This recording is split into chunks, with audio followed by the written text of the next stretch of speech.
The end of World War I, the supposed war to end all wars, and we all wish that it did. In the 11th hour, the 11th month, the 11th day, we declared armistice. The war was over. Armistice Day is still recognized, but now it's called Veterans Day.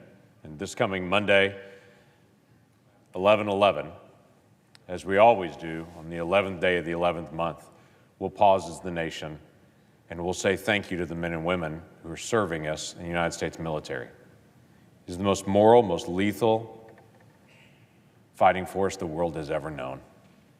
And we are grateful.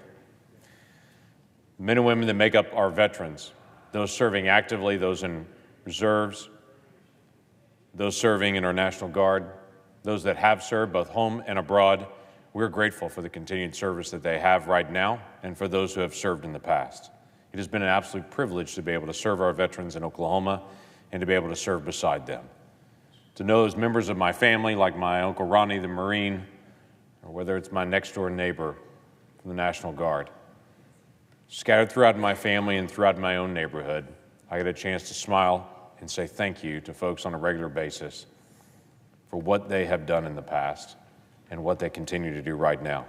Over the past several sessions of Congress, this Congress has worked to be able to help our veterans and to be able to help serve those that are serving currently right now. Things like the Mission Act, which dramatically increases veterans' care and the opportunity for veterans to be able to go to different places to be able to get care. So they don't have to drive across my great state to get to a VA center to get to radiology. They can do that somewhere closer to home, more convenient for them rather than coming to a VA center. That's a great asset to them and to their families. That group of folks that have sacrificed over and over and over again so their loved one can serve. They shouldn't have to sacrifice even more now. This Congress has done major improvements and expansions to the GI Bill.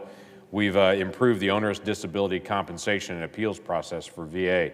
It's been a long issue. We've increased the quality of care at the VA, and we've made sure that staff members that work at our VA centers should be held to account. Because by far, the majority of people that serve in our VA centers are serving for our veterans and are passionate and grateful to do that.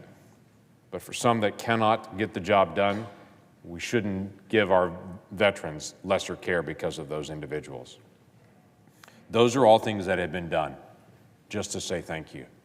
But it's interesting to me the number of times that I talk to a veteran and say thank you for your service, and they will respond with something like, it's the least I can do, or absolutely, or no thanks necessary, or it was my honor to do it. It's a group of individuals that know what it means to serve, and we'll continue to say thanks to them. And on this Veterans Day, I'll pause at a bridge in Oklahoma with a family as the name of the bridge transitions to the Damon Lehan Bridge in remembrance of an Oklahoman that in 2011 died in Afghanistan, protecting our freedom. Our veterans don't ask for our thanks, but we can't give them thanks enough for what they and their families have done to keep this great nation secure. Thank you to our veterans. With that, I yield the floor.